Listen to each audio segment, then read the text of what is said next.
Nous sommes ici pour un échange entre étudiants européens, donc cette fois viennois, avec des étudiants tunisiens, donc pour des échanges culturels, des masterclass et une belle collaboration qui favorise justement un peu les échanges culturels, parce que c'est d'un côté donc les Tunisiens échangent avec nous sur du répertoire occidental, et nous on en apprend plus sur la musique locale et les traditions tunisiennes.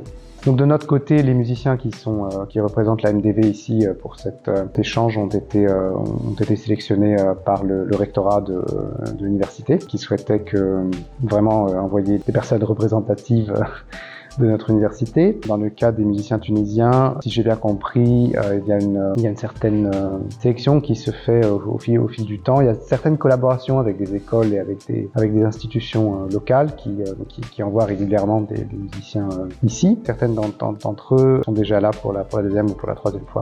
Je pense que c'est aussi beau de pouvoir les suivre. Moi, je pense que faut toujours revenir à la musique dite occidentale n'existerait pas si elle n'avait pas été influencée et formée par la musique orientale. En fait, toute la musique qu'on a, nous, en Europe maintenant, nous vient d'Asie et d'Orient. Donc, ce sont des racines si on pense aux instruments de musique, par exemple, on voit que tous les ancêtres des instruments qu'on considère comme italiens, dont le violon, par exemple, tous les ancêtres de ces instruments viennent d'Asie et du Moyen-Orient. Donc, c'en est bien sûr de même pour la musique. Les racines lointaines de notre musique, entre guillemets, notre musique occidentale, sont les mêmes que la musique tunisienne, la musique andalouse. Donc, c'est très important aussi de voir ça comme un tout, en fait.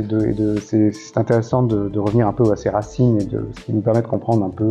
J'en parlais justement avec Ziad tout à l'heure. Parce qu'on parlait des ornements dans la musique tunisienne, et il me disait, mais tu sais, les ornements tunisiens, ce sont un peu les mêmes que dans la musique baroque, sauf que ça a juste une intonation différente. Et c'est vrai, ce sont des choses que nous, dans nos institutions européennes, on étudie un peu en histoire de la musique, mais on n'approfondit jamais en fait ces connaissances. C'est pour nous Européens très très intéressant d'en apprendre plus en fait sur cela. Dans le même temps, étant donné que pour les étudiants tunisiens, c'est parfois pas très facile de pouvoir aller étudier autre part en Europe ou aux États-Unis pour des questions diverses financières, de visa, etc. On essaye ici sur place de leur donner un maximum de possibilités d'approfondir leurs connaissances sans qu'ils aient justement à aller en Europe. On essaye donc de leur apprendre un peu la tradition, donc en l'occurrence viennoise, et puis bien sûr de donner quelques conseils purement techniques qui leur permettent d'approfondir leur connaissance et leur maîtrise de l'instrument. Ce qu'on avait dans le programme du concert d'hier soir, c'est tout simple en fait. On avait de la musique occidentale et de la musique orientale, donc on avait aussi des échanges de musiciens dans ce cadre-là. On avait notre violoniste de la MDV qui s'est joint à l'orchestre tunisien pour la dernière pièce, par exemple.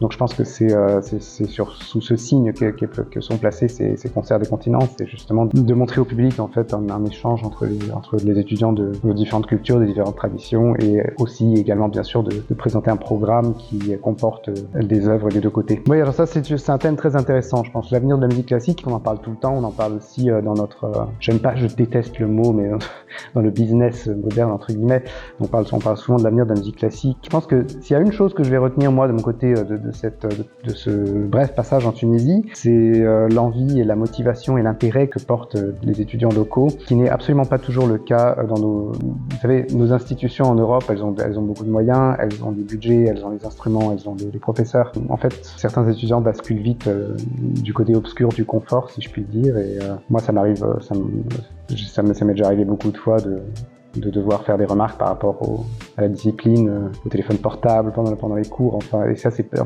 quelque chose qu'on n'a pas du tout ici. Le premier jour, quand je suis arrivé, je donnais cours à un duo violon-violoncelle, et puis il y avait 20-25 personnes dans la salle, et tous étaient concentrés. En fait, on était tous concentrés sur le travail, et on voyait qu'il y avait notamment, bien sûr, du côté des deux artistes qui jouaient, mais aussi dans le public, il y avait une grande forme d'intérêt, de respect, d'envie d'interagir. Et c'est très important dans ce métier parce que c'est ça qui fait la valeur de ce métier, en fait. Bien sûr qu'il faut, dans n'importe quel métier, il faut avoir de l'envie parce que sinon on est frustré, mais je pense que surtout dans les métiers artistiques, si on n'a pas l'envie, la curiosité et la nécessité d'échanger, tout ça ne fonctionne pas.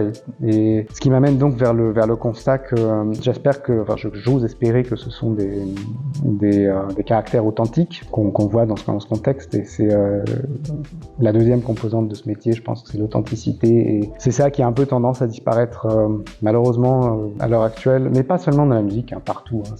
Le monde est un peu en train de basculer dans une période un peu inquiétante.